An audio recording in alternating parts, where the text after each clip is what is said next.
When I was asking the Lord about what I should talk about on this, the first of our table talk sort of sessions, I couldn't get away from this. I believe that as we approach the end of this particular decade, we're going to have more weird things happen in the next 20 years than have happened before. We'll have some very strange things happen.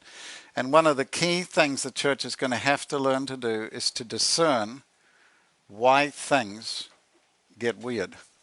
So this will deal with a number of areas that actually expose how the devil works. So I don't like announcing this early because then nobody shows up because they all get into car crashes and everything else. So I thought this is absolute sign to me this is what is supposed to happen tonight. So the tract we did on this many years ago came, my board in New Zealand asked me, could you do a tract or something on cults? Now, I'll tell you why I don't like doing that, because I remember many years ago in England, speaking in a home meeting with about probably 40 people, and they were the most miserable looking people I think I've ever talked to as a small audience. Miserable. And I said, well, what is wrong with these people? I didn't say it loudly because they were so miserable they would have killed me. But what is wrong with these people? I said, how long have they been doing Bible? Oh, they said, they've been almost a year doing Bible study. I said, what are they studying? They said, the cults. And I thought, well, no wonder. If you're feeding every week on what is wrong, then that's going to come out in your life and in your mind and everything else. So I'd much rather focus on what the Treasury Department is supposed to do when it tests for counterfeits. You don't see a counterfeit for, I understand, a month or more. They make you study real bills. They show you the paper it's done or the plastic it's printed on, and then they show you all the different little watermarks and things, and they make you so familiar with the real that when they throw some fake ones in, you can pick it. So I'd much rather look at the I would say the originals, and even deeper than that, how do you get away from the original and get into the fake? So this is not strictly about just studying why kids get into cults. It's a much broader field. It is why do people get deceived religiously? And I believe as we go further on in the Lord, He's going to do more powerful things to get our attention. We're a pretty boring a culture without absolutes.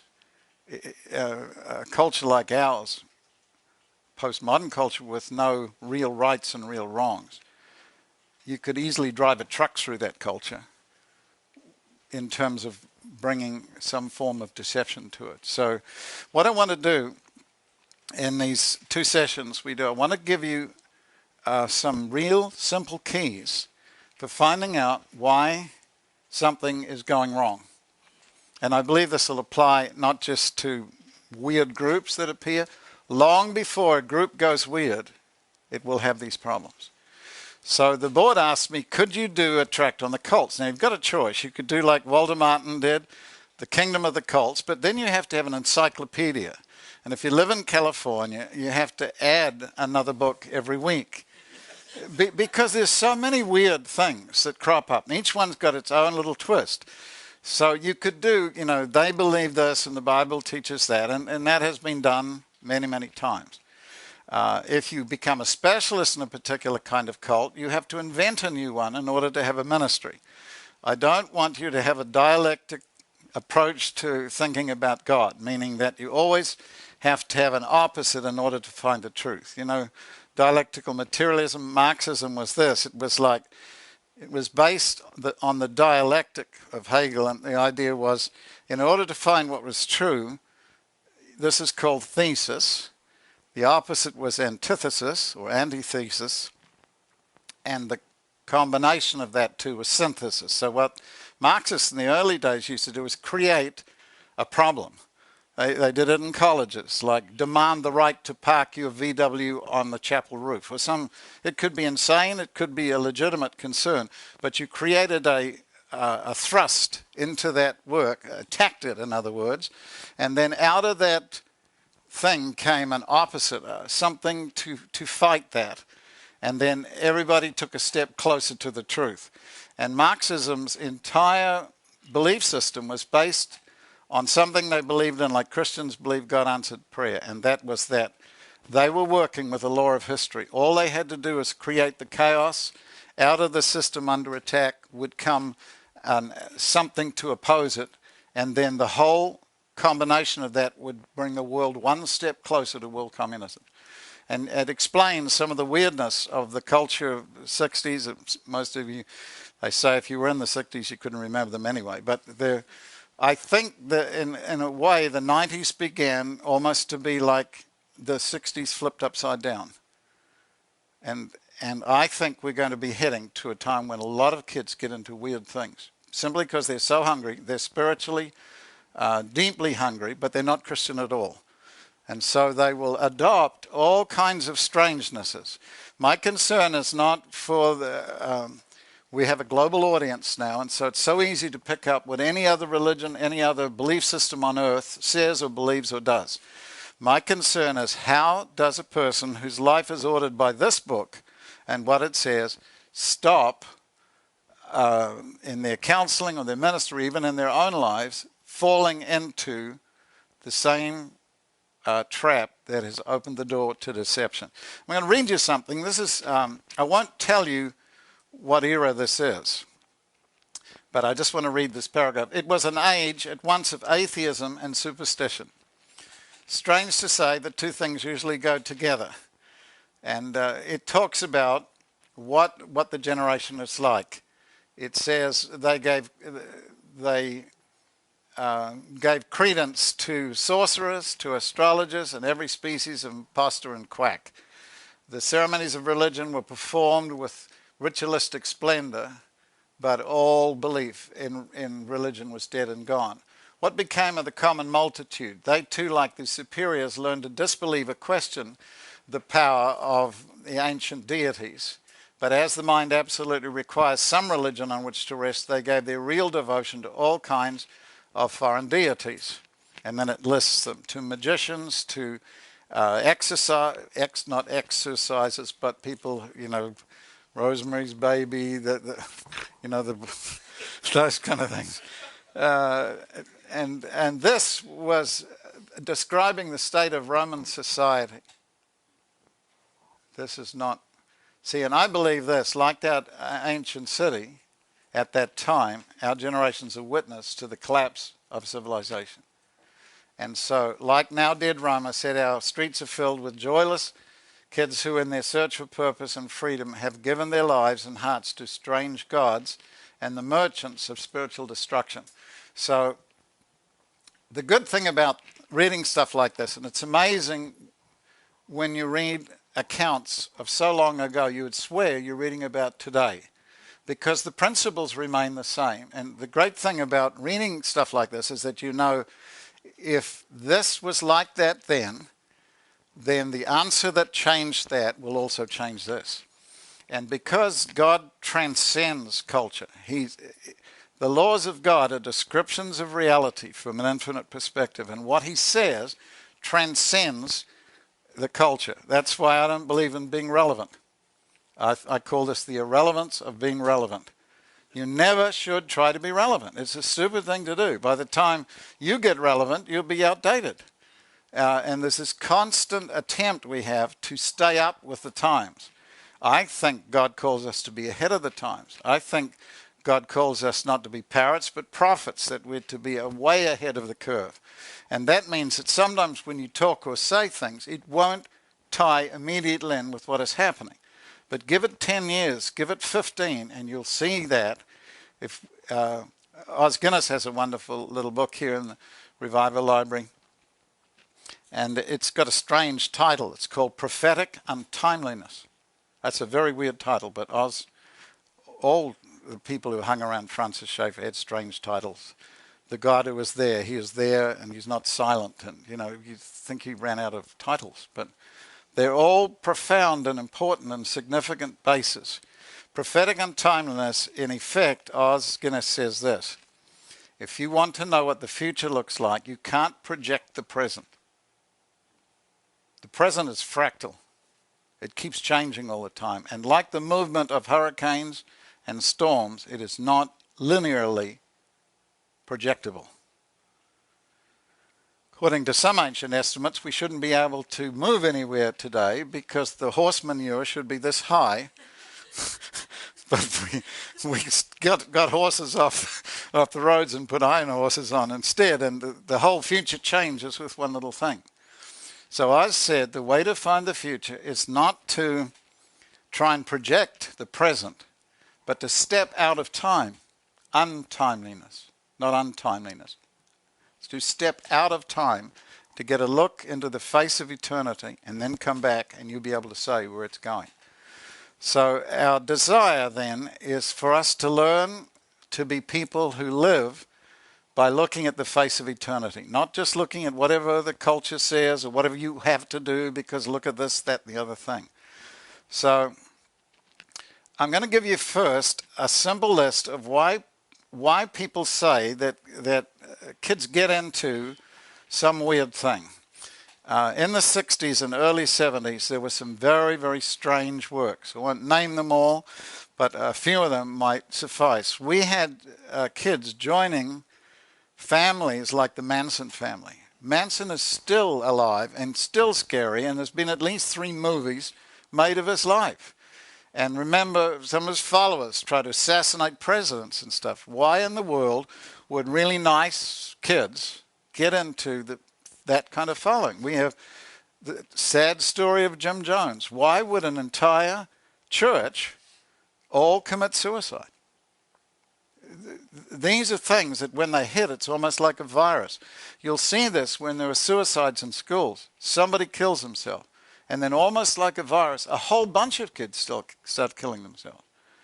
So what we're looking at is, why does this happen? And everybody always asks at the end of it, why did that how could that possibly happen? We're saying that these people are all stupid, they had no idea what they were doing, or did they intelligently and deliberately give themselves to something that killed them? You could go through the last 30 years and just pick out communes, all kinds of different things that looked wonderful when they started, but somehow along the line screwed up. So my board asked me this question: could you do a tract or a booklet or something on cults? So what you hope to do then is to get all of the weird things that people can believe and then put a contrast in. That is too complicated. Can't do it. So I'm going to give you, first of all, 7 key reasons why most people think this is why a person gets into some weird thing. And you can scribble these down if you like. The first one's alienation. It's quite obvious that this is a generation without family. And we all want to be loved, and we all want some group to join that loves us and will give us some sense of identity, some sense of value and worth, and I belong to something neat. And that's nothing wrong with it. Often a cult will overwhelm a kid caught between some, when you're young, you've got all these great dreams and it looks like your culture is falling apart, and then somebody comes and promises you, if you join us, this is your answer, you see. So that's an obvious one. Second one is disillusionment. A lot of kids went out in the streets, and some of you used to be those kids on the streets, because home was hell. It just, whatever they offered you, it doesn't mean to say they beat you and abused you and they're all drug addicts or something. It just simply means that your deepest spiritual needs were not being met in whatever you saw. You went to church, it didn't help you. You went to your home, didn't help you. And all the things that seemed so good didn't work at all. Very often drug addicts are contacted by cults in prisons and even in courtrooms after they've been sentenced, that we will help you. I'm thinking of Mike Tyson, who converted to Islam because he was visited by a group of people who said to him, you didn't do anything wrong. What you did was not wrong. And so he converted from Christianity, where some well-meaning people prayed with him to receive Christ a couple of weeks before, to Islam, because it seemed this is the answer, this is what I really need. So that's 2. 3, if you don't have something in your life, in your heart, of the reality of what God is, this is back to the counterfeiting thing. If you haven't got something solid, you will still have a spiritual hole in your life. And just the words are not enough. There has to be a power and a reality in what you learn. So kids who don't get some strong foundational truth, and that's not how many animals did Moses take into the ark, or other great intelligent things that you learned in Sunday school. If you meet somebody when you're spiritually hungry who's working full time for God, quote unquote, you can just connect right into that. Fourthly would be idealism. Those who see a sick and decaying world and little hope or evidence of change. And look what's happening to the economy and stuff. See, this is a ripe grounds for weirdness to happen. Then rebellion. Here's a core one, and you'll see this come out a little later. You may get really hurt by the church. And it's really scary when you get hurt by the church, because those are the people who are supposed to help you. But I'll put it like this. Religion has been one of the greatest sources of violence and rebellion in all of history. You can go through history and the church did this and the church did that. We're not identifying with saying this is what Christianity is supposed to be. But to the world, they don't see any difference between the fig tree and the olive. The olive in the Bible is a symbol of spiritual reality, of spiritual history. The fig, which doesn't look anything like an olive, is the symbol of religious history. But to the pagan world, religion and genuine spirituality, the same thing. They mean exactly the same thing. I think it's neat that when Jesus first came, he said to one of those he called, when you are yet under the fig tree, I saw you. Spiritual hunger that's not being met by religion, but can be met by the olive. So that's rebellion. And the 6th would be experiential. If your life is now connected to deep spiritual feelings, you want to feel good, you want to feel power, you want to feel those things, then anybody who can offer those things. Here's the 4: love, wisdom, worship, power. If you remember those 4, those are the 4 great needs of man. Love, I think Josh McDowell says everybody has 2 great fears. One, that they will never be loved, really loved by anybody, and 2, they'll never be able to really love anybody else. Second is wisdom, a source of unimpeachable reality. We're all looking for things that will be really true, not just seem true, but are really true. And then power, we all need, no man's an island, we all need more than what we've got now. That's the 2nd law of thermodynamics. If you want order in your life, you have to access energy higher than your own, and wisdom or intelligence higher than your own. The system that reorders a disordered system has to be more powerful and more organized than the system it's trying to reorder. It's physics. You can't just live and just stay the way you are. The Bible puts it like this: let him that is filthy be still more filthy. If you screwed up now, time is not your friend, it's your enemy. The further along the trail you get, the more screwed up you will be. And it takes an intervention higher than where you are now for that change to take place. So when kids try to come and experience something powerful or something wonderful, the last one was worship, by the way. You've got to give yourself to something greater than yourself in order to live a life that's challenging. You need more than what you've got now. And we are designed to be challenged. How do you build a physical muscle? Now, I can't show you mine. But if you're going to build a muscle, how do you do that? You work it, yeah. And you actually have to do 2 things with it. You have to stress it a little bit more than it's used to, and you have to do it, I call them reps, in a series of these and then you've got to take a rest so your muscle can recover. The fibers break down, the rest, they rebuild stronger than they were before, and then you do a little bit more stress. And that's the way you build a muscle. How do you build emotional muscle? Exactly the same thing. How do you build mental muscle? Exactly the same thing. You have to stress where you are now, give something a little bit bigger, a little bit longer than what you did before, and that's the way you grow. God has a simple way to do that. He simply says, be perfect. You know, and we put out bumper stickers. Christians aren't perfect, only forgiven.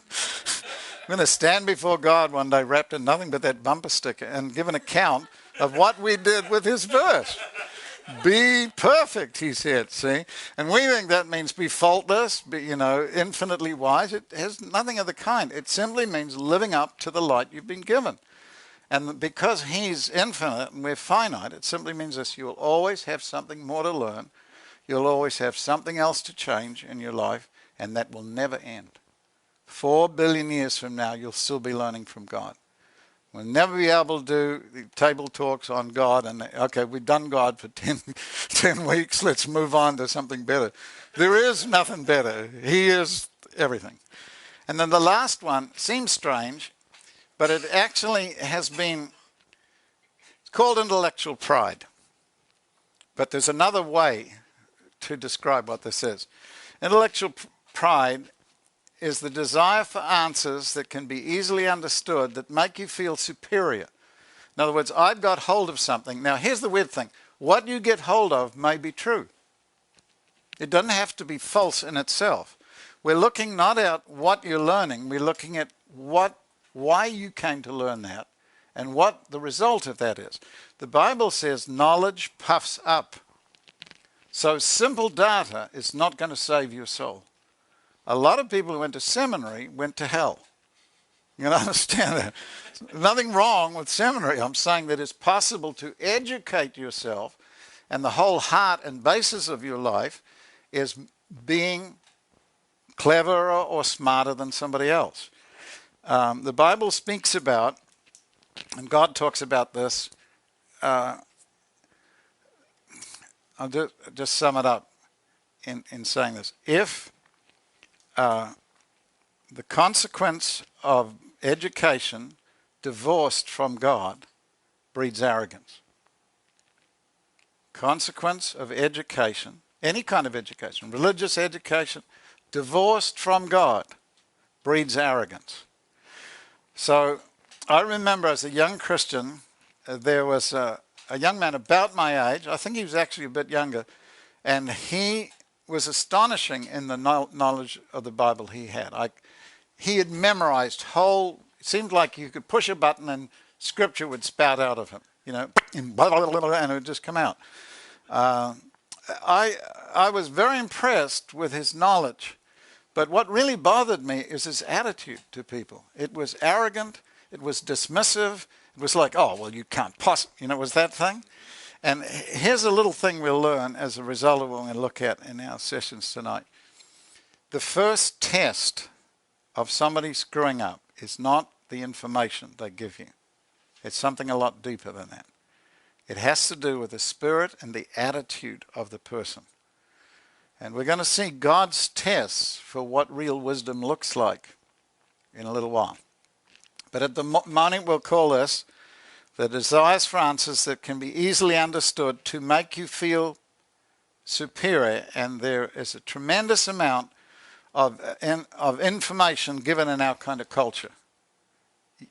What is the danger of Googling? The danger of Googling is that you assume that everything you're looking at is true because there's so much of it. But what is the consequence when you get that data? Does that make you feel greatly superior to anybody else? That now you know all kinds of things? And what we overlook many times in our acquisition of data is, what is this doing to my soul? It doesn't mean be transfigured by the removal of your minds. We sometimes represent that. This person's, obviously they can't be spiritual because they've learned too much. It's not the same thing.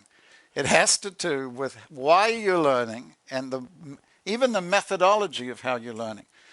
And that brings me to this thing. I'm not going to go through details of individual deals, but there is a divine order and truth. We've said this in different things before. There is a way, the godly way to learn things is with this understanding. The God we serve, the real God, there's a bunch of gods in the world, many gods and stuff, false gods, fake gods, dumb little gods. But the real God, the big one, the first commandment to Israel was not believe in God. It's make sure that the God you believe in is the real one. And I'm him. See that? I am the Lord your God. That's how it starts. Not some other Baal deity that you got to feed your children to. And not. I am. You shall have no other gods before me. It doesn't say there aren't any other gods. It says don't have anyone. Don't put something in my place that belongs to me. And the characteristic of this God is that he is infinite, he is personal, and he's awesome. He really is. So if we start with this infinitely wise God, we should start with this assumption. God is God and I am not. That's the best lesson I can give you. And those thousands of pages of Bible stuff in the Revival Bible, summary of the whole Bible for me. This will save you tens of thousands of dollars of theological fees. The summary of the entire message of this book is that one. God is God and I am not, and neither are you. If we get that, it'll be quite wonderful. So starting with that premise then, truth must come by revelation. From the infinite to the finite. Infinite to the finite. He's infinite. You'll never get back behind him to be able to explain him. A God who is big enough for you to wholly explain is too small. And that isn't the God of the Bible.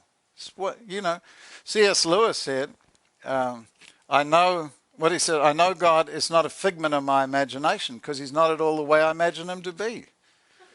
It's really easy to make up your own God and worship it. See that? You get a dumb little God that fits in and looks just like you. So he isn't you. He's bigger, infinitely bigger than you can imagine. He has to dumb himself down to talk to us. This book is God for dummies.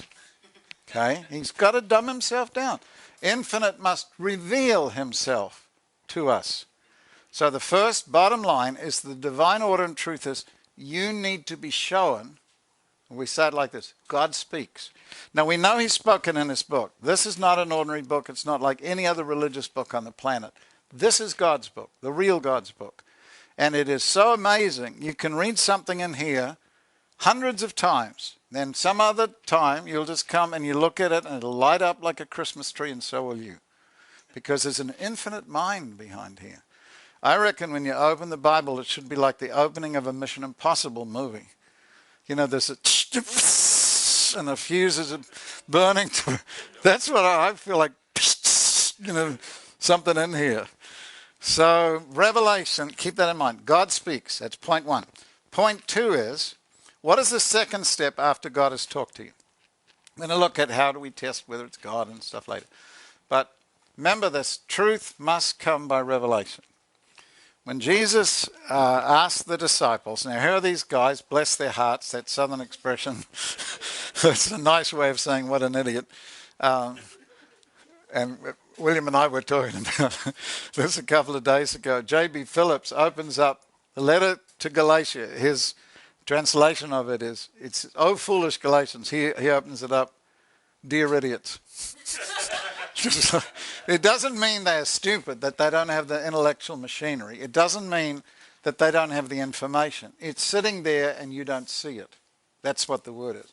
So the dear, though it's interpolated, it's a nice dear. It's not a putting down, dissing dear. It's saying, are you crazy? It's that thing. It's that, are you crazy? Are you dumb? Are you dumb? It's that constantly saying, it's right there. It's sitting in front of you. You got the equipment to do it. Why don't you see it? Jesus is talking to the disciples and he asks them, who do men say that I am? Remember that? Who do men say that I am? And they proceed to tell him what people's opinions of Jesus is. Now if you Google search this, you'd have a very big search. Who do men say that I am? And then some say you're this, some say you're that, some say you're a prophet, some say you're John the Baptist. Though I don't know why they would compare Jesus, because Jesus still had his head and John the Baptist was decapitated at the time. Some say you're Elijah, some say you're this prophet. You know, they went on. Everybody gave their opinion of what other people said. Now, these are his disciples. He's the one he's picked to walk with him. And then he looks at them with those eyes that have eternity in them, and he says, who do you say that I am? That is a serious question, because on the base of whether you get that one right, it hinges your whole life and your future. Who do you say? Now, Peter, this is the disciple, remember, with the foot-shaped mouth, the disciple who's had the dubious distinction of being interrupted by all three members of the Godhead at one time or other in his ministry. This is that disciple. And he goes, but he gets it. He gets it. And it doesn't come from comparing what he thinks or what the crowd thinks. He says, you're the Christ. You're the Son of the living God. And Jesus looks at him and he goes, blessed. He doesn't say, bless your heart. He goes, blessed are you, gives his legal name, Simon Bar-Jonah. I know who you are. Now I'm going to tell you, see that? Flesh and blood didn't show you this. You didn't get it by study. You didn't get it by going to a really cool Bible study. You got a revelation from heaven. It was revealed to you, see? And I believe this. You get saved on the basis of a revelation to your life of who Jesus really is. It doesn't come by studying stuff about Jesus or reading stuff about Jesus. That helps. When we were in Mexico many years ago, we stayed with some friends there, and there was a very wealthy family. I won't tell you what they did, but I'll just put it like this. They were one of the wealthiest families. They could afford to live where all the crooks live, with all the drug dealers and who make more money in a week than Bill Gates makes in a year. They stayed there, and this man and his uncle, neither Christians, but the wife of each, I'll put it that way. The wife of each of these both had got saved, and they wanted us to come over and have lunch with them and get them saved in the next 3 minutes after the tacos were delivered. Well, I sat down, and I'm sure the wives had already witnessed to them or something. The first words this guy said to me, we haven't even started yet. He said, "What about the Canaanites?"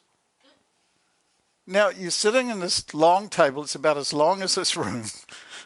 And his first words are, "What about the Canaanites?" And I'm looking at him like, it sounded like he said, "What about the Canaanites?" And my eyes are rolling around. I'm saying, "What about the Canaanites? Yeah, what about the Canaanites?" I don't know what he was talking about. And then I'm realizing I'm running into this intellectual argument against the goodness of God. Why did God send these people out to kill the Canaanites? That thing. And this is opening statement. So anyway, I went on for about, half an hour or something. It got quite embarrassing. You were there, weren't you, William? It was embarrassing. William went out into the... he walked out. It was too embarrassing. But at the end of it, I've forgotten... My end was, look, you may be right and there's no God, and I may be utterly wrong. See that? But when we die, we'll find out. If we die and we just do it, none of this conversation will matter at all. But if you're wrong and what has happened to me is real, you've made the stupidest mistake in your life. And I asked God I said, God's going to have to really reveal himself to you. The funny thing, was it the day after sun or was it later on that afternoon when the hail came? I can't remember either. But he went out to play dominoes or something with his friends. When he came back for lunch, it hailed. It snowed. This is Mexico, okay? It's summer. It snowed. And just around their block. There's nothing out there. Right there. There was bouncing hailstones. And his eyes got as big as Snoopy the vulture dog. He just watched this weirdness of weather right there around his house. And later on, his wife said, before he went to bed that night, he said, "I really better think about God, Yeah. But after he'd gone the first time, I just looked at his library and I saw an entire shelf of books written about God, written by people who don't know God. Whole shelf full of them. There were whole lectures from different universities by different professors showing that, the unreliability of this. And right on the bottom, there were like 2 shelves, and there were Christian books. And one of them was my friend Joshua McDowell's book, Evidence Demands a Verdict. So I pulled it out, my wife was there. And you know how people underline things when they're important? After the introduction, it looked like every page was underlined. Not just, every like a yellow page, okay? And that's more yellow page. And it went on like this for 3 chapters, and then nothing. So I said, what happened here? She said, oh, he doesn't like that book. That's the problem. Do you understand? It's not data. When what Josh laid out began to go straight against all of the carefully buttressed arguments he'd built up as to give him a reason why he should not live without God, he didn't want to read it anymore. And I thought that was cool. And then God did the hail, So it's, put it like this then. Revelation, God speaks. Jesus says to Peter, I say to you, flesh and blood didn't reveal this to you, I say to you, you are Peter. You know who I am now. I'm going to tell you who you are. So put it like this. When you know who Jesus is, you'll also start discovering who you are. Because our value is bound up in his. And Schaeffer used to put it like this. If God is dead, man is dead. When you know who Jesus really is, not by data, not by information, not just by reading or somebody else saying this is what we think, but by revelation from heaven, God the Holy Spirit shows you, this is my son. When that happens, your life really changes. And I say to you, he said, you are Peter. He uses a word, Petros. It's a word that means pebble. It's a little. Some people think Peter was the first pope. I don't think so, because he was too dumb to be a pope.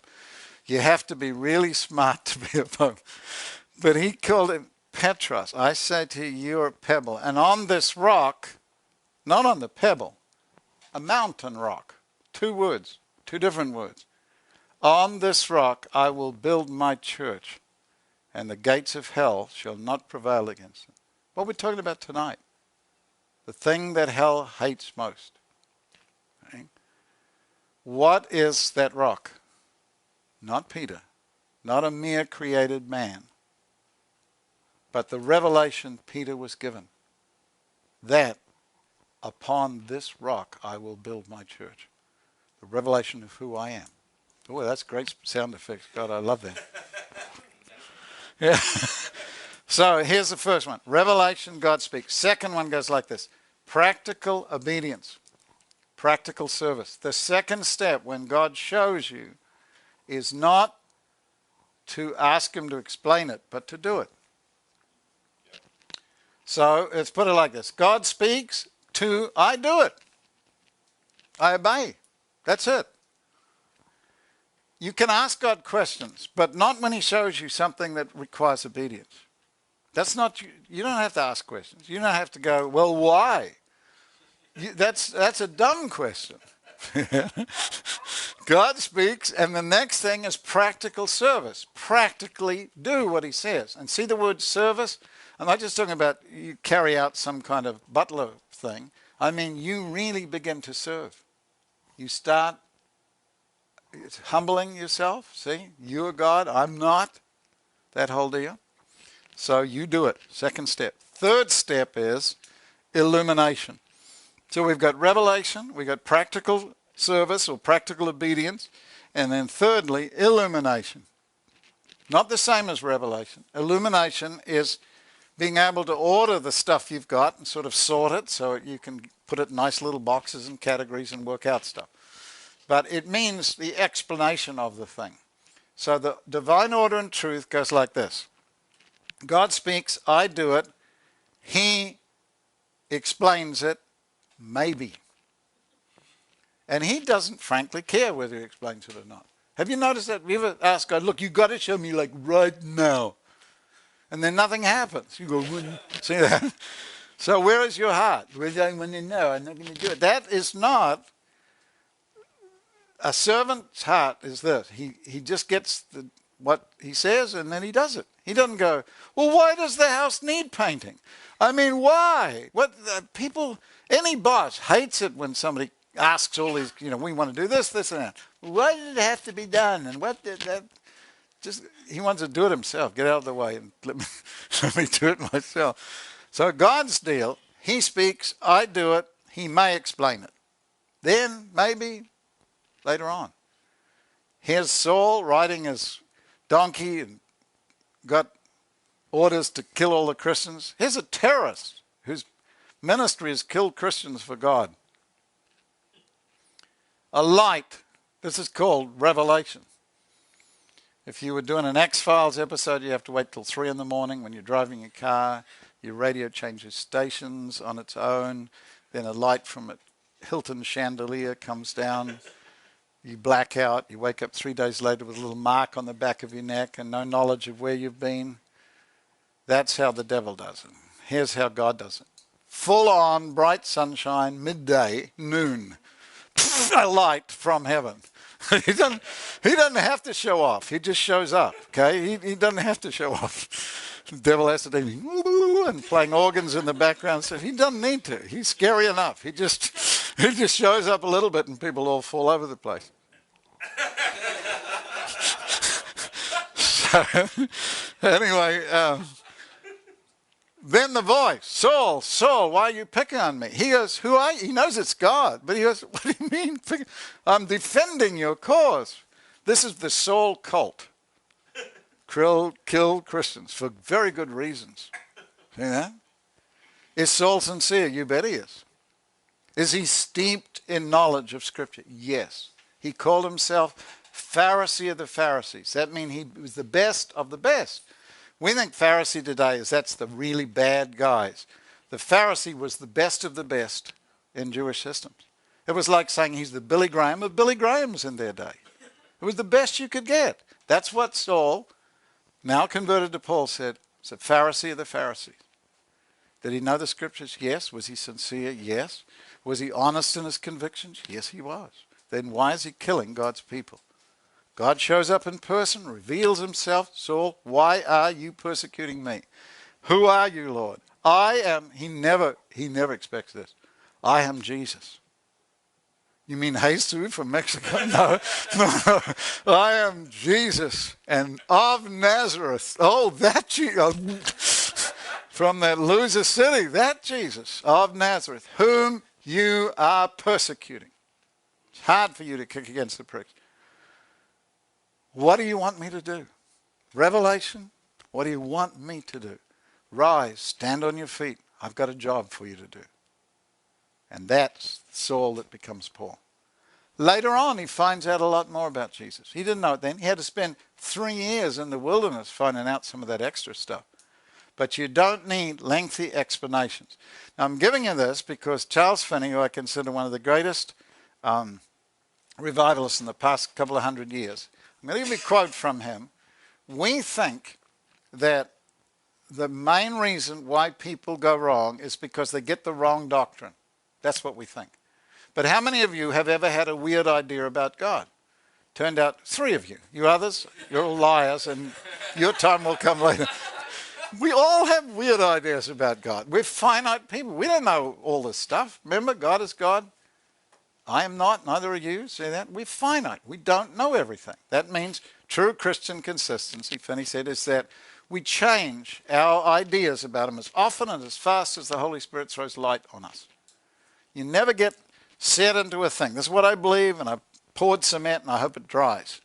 The Christian life is constant growth.